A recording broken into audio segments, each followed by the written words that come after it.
built in 1916 by the American Bridge and Iron Company, based out of Ambridge, Pennsylvania. It was built for use on the Central Georgia Railway at their locomotive shops in Macon, Georgia, where it was used up until 1925. Now in 1925, the Central Georgia's equipment was becoming much too large to fit on an 80-foot turntable, so it would be relocated to a branch line based out of Cedartown, Georgia. Now we find this turntable abandoned in Cedartown in the late 1970s. We would move to this location and it would receive a $100,000 overhaul. This turntable's first day of service was July 4th, 1982. So yesterday, this turntable would hit its 40th anniversary of service here at the Tennessee Valley Railroad Museum. We've used this turntable pretty much every day since its installation. Now this turntable is 80 feet long and it weighs in at 80 tons. Your locomotive today, the 710, weighs in at about 120 tons, making the overall weight between the two just around 200 tons. Now, no thinking, it is really hot out here. Why is this guy up on the turntable mumbling on about the weight? Well, misdirection of this turntable would have originally been turned by hand. Upon completion, it would have been built as an Armstrong table. Now, what that means is that our turntable, there would be a set of poles extending from each corner of our turntable. It would have then taken at least 4 people to completely turn this turntable around. Now, do I have any volunteers in the audience today? Anybody? We could do it.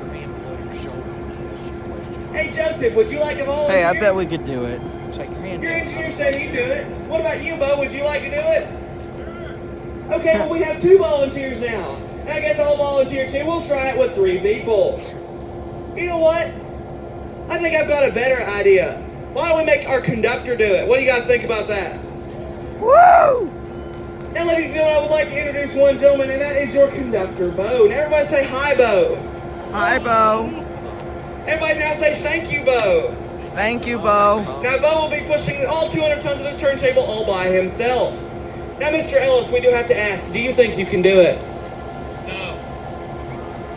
Are you sure about that? Yes. Alrighty. Well, ladies and gentlemen, it looks like we'll be going back in reverse. Now, how many of you guys think that Bo will be able to turn this turntable all by himself? Yeah. Bo, they've got faith in you. And which you should, because Bo has a friend with him today. And that friend is a 25 horsepower electric motor, which is located just under our operator shed. Ready when you are, Bo. Now, the way they would have been able to turn this turntable by hand, even the way we're able to turn it by motor today, is by ensuring that the turntable is balanced. Now in the center of the table there is a 6-foot in diameter ball bearing. Your engineer Joseph must balance all 120 tons of this locomotive over the 6-foot ball bearing. But you know what you're thinking, that sounds like a very difficult task. In which it is. But there is one easy indication of a balanced turntable, and that's by watching the end while I'm standing. Now once the locomotive is centered on the turntable, you'll see this end drop by about 3 inches.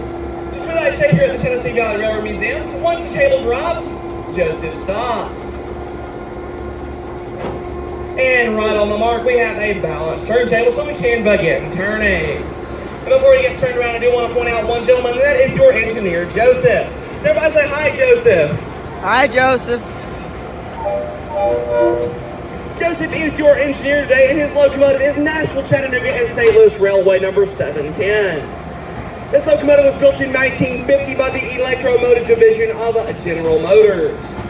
It was built for use on the Nashville, Chattanooga, and St. Louis Railway out of Nashville, Tennessee. Now, this locomotive would operate for the NC St.L. up until it was absorbed into the Louisville and Nashville Railroad.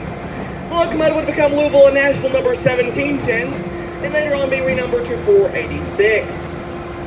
Now, the locomotive would operate for the Louisville and Nashville up until 1975. But it would be involved in a head-on collision near Birmingham, Alabama.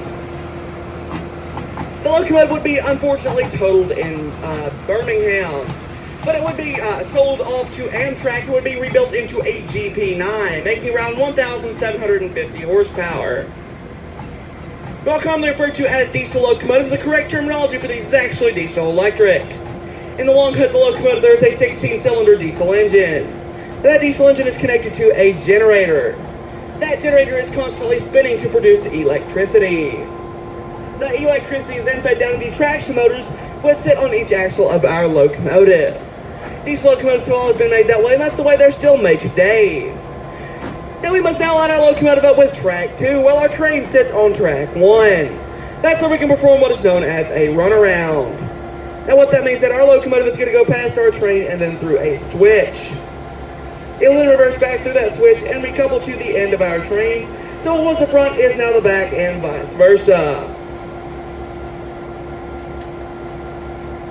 Now, ladies and gentlemen, that will conclude our turntable demonstration. Now, let a quick round of applause for our crew today, as we couldn't have done it without them.